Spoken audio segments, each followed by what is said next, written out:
আপনাকে আলোকিত সকাল সংবাদ মিডিয়াকে। এটা স্কুলটা নারায়ণদী উচ্চ বিদ্যালয় 1940 সালে প্রতিষ্ঠিত হয়। এটা এই এলাকার বিশিষ্ট সমাজসেবক অধ্যক্ষ খুরশিদউদ্দিন আহমেদ স্কুলটিকে উনি করেন, এটা ওনারা করেন। আমাদের স্কুলটিতে প্রায় 700 জন শিক্ষার্থী আছে। তো উচ্চ বিদ্যালয়ের শিক্ষার্থীরা সুনামের সাথে তারা কৃতিত্বের সাথে বিভিন্ন দেশান্তরে উচ্চ পর্যায়ে তারা প্রতিষ্ঠিত আছে। এই স্কুল থেকে লেখাপড়া করে সচিব, এরপরে বিসিএস ক্যাডার, তারপরে আইনজীবী, ডাক্তার ভালো পর্যায়ে অবস্থানে আছেন এখনো বর্তমানে। খুব একটা ভালো হয় নাই। আমাদের স্কুলের রেজাল্টটা 53% হয়েছিল। অংশগ্রহণ করেছিল কত? অংশগ্রহণ করেছিল 119 জন।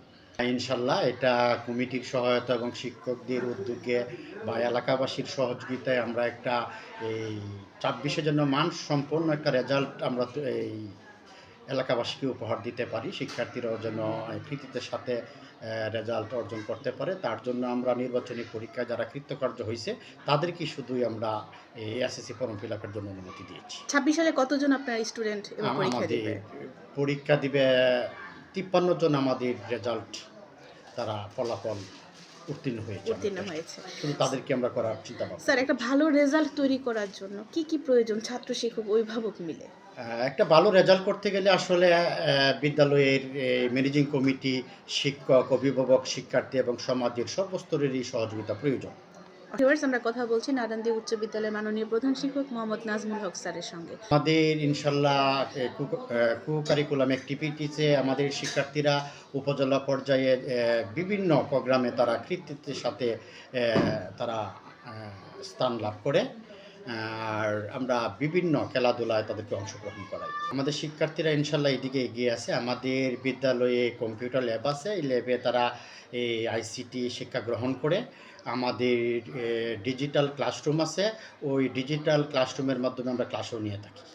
ধন্যবাদ স্যার। যখন মাল্টিমিডিয়ার মাধ্যমে ক্লাস করা হয়, প্রজেক্টরের মাধ্যমে যখন তারা দেখে, তখন তাদের মধ্যে অনুভূতিটা কেমন দেখতে পান? তাদের অনেক আগ্রহ, আনন্দ, উল্লাস থাকে। তারা এটা আসলে শিক্ষার্থীরা খুবই এই মনোযোগ সহকারে পাঠদানটা তারা নেয়। মাদক এবং বাল্যবিবাহ এই দুইটাই আমাদের স্কুল থেকে কমিটি করা আছে। কমিটিরা যথাযথ ব্যবস্থা নেয়। মাদকের জন্য আমাদের সমাজের অনেকে এগিয়ে আসছেন।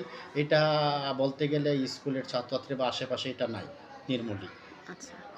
মোবাইলের জন্য আমরা এই স্কুলে নোটিশ দিয়েছি, ক্লাসে বলেছি এবং অভিভাবক সমাবেশ করেছি, অভিভাবকদেরকে অবগত করেছি। এখন ইনশাল্লাহ কোনো শিক্ষার্থী মোবাইল স্কুলে আনেও না বা মোবাইল দেখে না।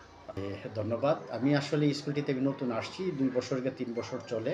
আমি স্কুলটিকে সুনামের সাথে স্কুলটি যেন এই উপজেলা না, শুধু জেলা না, শুধু বাংলাদেশের মধ্যে যেন একটা ভালো অবস্থানে যায়, তার জন্য আমি সার্বিকভাবে আমি সকলের সহযোগিতাও চাই এবং আমি নিজেকেও এই হিসাবে উৎসর্গ করেছি। অসংখ্য ধন্যবাদ স্যার। ভালো থাকবেন, সুস্থ থাকবেন সেই প্রত্যাশা নিয়ে বিদায় রেখা টানছি। ধন্যবাদ স্যার আপনাকে।